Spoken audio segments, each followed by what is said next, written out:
మొదటిసారి మెలకువగా ఉండండి, ఇది ఒక రాయి. రెండవ రాయి నిలకడగా ఉండండి. దేనియందు? విశ్వాసమందు నిలకడగా ఉండండి. ఆమేన్. నిలకడ ఉందా దావీదుకు? ఒక రాయి తీసుకుంటాడు,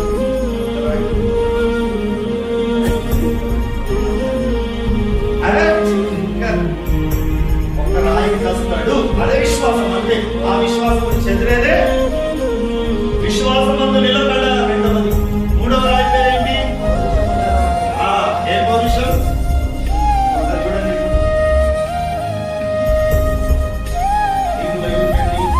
అసలు తాము తగ్గించుకోమని ఇచ్చిస్తారన్నాడు కదా. పౌరుషం అంటావు ఏంటి మళ్ళా అనిపించింది.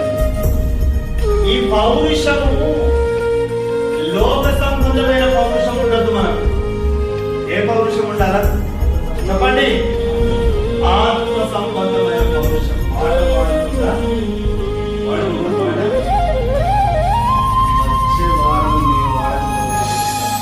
ఈ పౌరుషం ఉండాలి. ఇంగడ కూర్చున్నారా? ఇంగడ కూర్చున్నారా?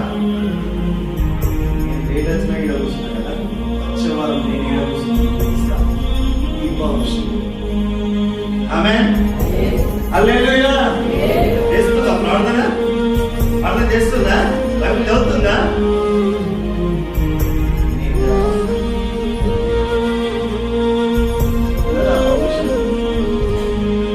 అది లేదు.